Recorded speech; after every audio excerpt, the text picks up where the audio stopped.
یہ China radio international کی Urdu service ہے۔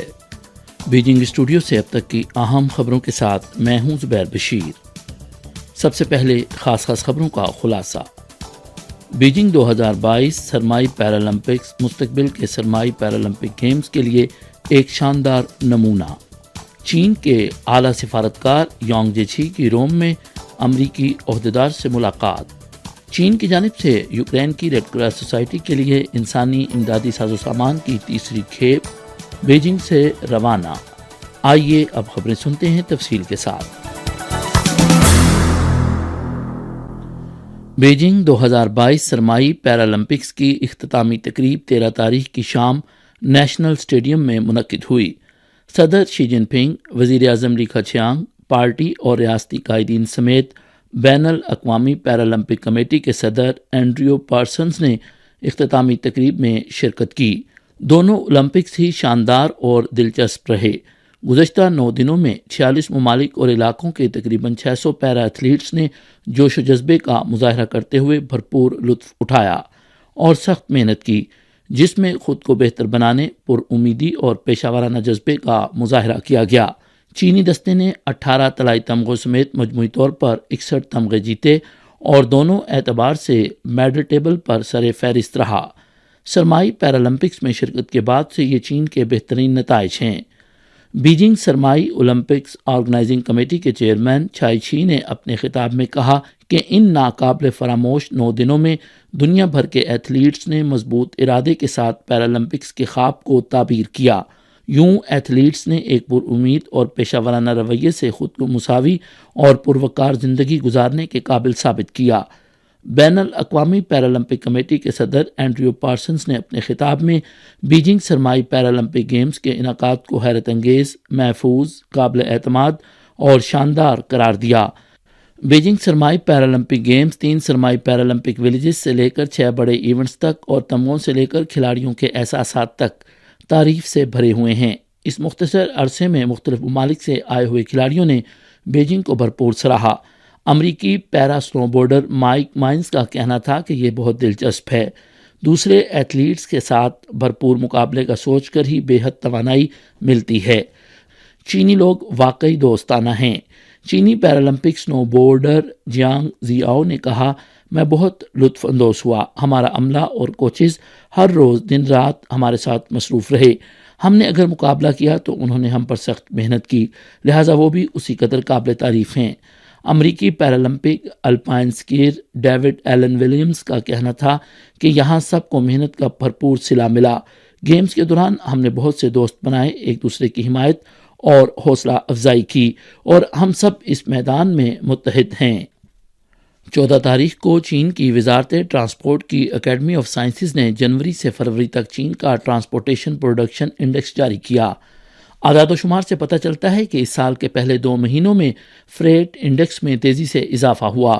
جنوری سے فروری تک چین کے ٹرانسپورٹیشن پروڈکشن انڈیکس کی اوسط قدر 153.8 پوائنٹس تھی، جو پچھلے سال کی اسی مدت کے مقابلے میں 4.4% زیادہ ہے۔ China transportation production index railway, highways, آبی گزرگاہوں اور شہری ہوابازی کے مسافروں اور مال برداری کے حجم پر مبنی انڈیکس ہے، جو نقل و حمل کی صنعت کے مجموعی آپریشن کی جامع عکاسی کرتا ہے۔ یہ ایک مجموعی انڈیکس اور مسافر اور مال برداری کے 2 ذیلی انڈیکسوں کے مجموعے پر مشتمل ہوتا ہے۔ چین اور امریکہ کی مشاورت سے یہ فیصلہ کیا گیا ہے کہ کمیونسٹ پارٹی آف چائنا کی مرکزی کمیٹی کے سیاسی بیورو کے رکن اور سی پی سی کی مرکزی کمیٹی کے خارجہ امور کمیشن کے دفتر کے ڈائریکٹر یانگ جیچی 14 مارچ کو اٹلی کے دارالحکومت روم میں امریکی صدر کے مشیر برائے قومی سلامتی امور جیک سلیوان سے ملاقات کریں گے، جس میں چین امریکہ تعلقات اور مشترکہ دلچسپی کے بین الاقوامی اور علاقائی مسائل پر تبادلہ خیال کیا جائے گا۔ 14 مارچ کو چینی وزارت خارجہ کے ترجمان چاؤ لیجیان نے رسمی پریس کانفرنس کی میزبانی کی۔ ایک رپورٹر نے پوچھا کہ کیا چین یوکرین میں روس کی فوجی کارروائیوں میں اقتصادی مدد سمیت دیگر امداد فراہم کرے گا۔ چاؤ لیجیان نے کہا کہ امریکہ نے حال ہی میں مذموم عزائم کے ساتھ یوکرین کے معاملے پر چین کے خلاف یکے بعد دیگرے غلط معلومات پھیلائیں۔ یوکرین کے معاملے پر چین کا موقف مستقل اور واضح ہے۔ ہم امن کے لیے متعلقہ فریقوں کو قائل کرنے اور مذاکرات کے فروغ کے لیے تعمیری کردار ادا کرتے رہے ہیں۔ ترجمان نے نشاندہی کی کہ تمام فریقوں کی اولین ترجیح یہ ہے کہ وہ تحمل کا مظاہرہ کریں، آگ میں تیل ڈالنے کی بجائے تناؤ کو کم کریں اور صورتحال کو مزید بگڑنے سے بچنے کے لیے سفارتی حل پر زور دیں۔ 14 تاریخ کو چین کی ریڈ کراس سوسائٹی کی طرف سے یوکرین کی ریڈ کراس سوسائٹی کے لیے انسانی امدادی ساز و سامان کی تیسری کھیپ بیجنگ سے ایک پرواز کے ذریعے روانہ ہوئی۔ ہنگامی سامان کی اس کھیپ میں بچوں کے لیے دودھ کا پاؤڈر اور لحاف وغیرہ شامل ہیں اور اس سے تنازعات سے متاثر ہونے والے بے گھر لوگوں، خاص طور پر بچوں کو مدد ملے گی۔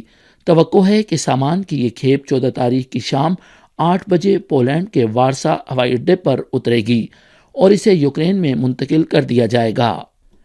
Chinese society of international relations کے نائب سربراہ لیو جون نے حال ہی میں اپنے مضمون میں کہا کہ نیو یارک ٹائمز نے حال ہی میں ایک نام نہاد مغربی انٹیلیجنس ایجنسی کی رپورٹ کے حوالے سے جھوٹا دعویٰ کیا ہے کہ سینئر چینی حکام نے بیجنگ سرمائی اولمپکس کے دوران روسی حکام کو خبردار کیا تھا کہ وہ سرمائی اولمپکس کے دوران یوکرین پر حملہ نہ کریں۔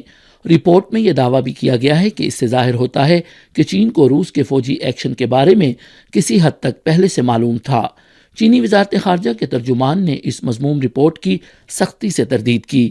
یہ رپورٹ اور اس سے ملتے جلتے دعوے 100% جھوٹ ہیں اور ان کے پیچھے چھپے عزائم بہت ہی ناپاک ہیں۔ ایک طرف یہ میڈیا عوام کی توجہ مبذول کرنے اور رائے عامہ پر اثر انداز ہونے کے لیے جھوٹی خبریں پھیلا رہا ہے، تو دوسری طرف ان لوگوں کی اکثریت ہے جو چھپ چھپا کر اور جان بوجھ کر بریکنگ نیوز ریلیز کرتے ہیں، عام طور پر سیاسی اور سفارتی مقاصد کے لیے جھوٹی معلومات پھیلاتے ہیں تاکہ ان ممالک پر دباؤ ڈالا جائے جن کا نظریہ یا اقدار ان سے مختلف ہیں۔ ان ٹارگٹ ممالک کی ساکھ کو تباہ کیا جائے اور ان کو بدنام کیا جائے۔ جب سے بائیڈن نے اقتدار سنبھالا ہے، اس نے نیٹو کو اجتماعی طور پر روس کا مقابلہ کرنے کے لیے استعمال کیا۔ اس کے علاوہ امریکہ اور نیٹو نے یوکرین کی نیٹو میں شمولیت کی بےتاب خواہش کے ذریعے بھی روس کے خلاف یوکرین کا استعمال کیا، جس نے خطے میں تناؤ بڑھایا۔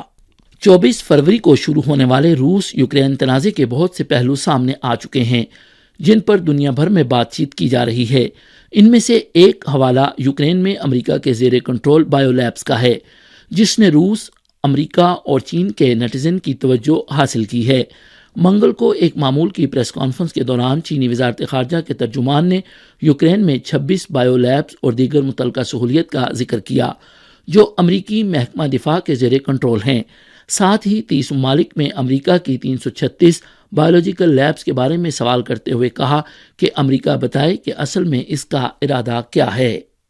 امریکی حکام مسلسل اس طرح کی نام نہاد افواہوں کی تردید کی کوشش کرتے ہیں، لیکن کیا امریکہ کی اس تردید پر یقین کیا جا سکتا ہے؟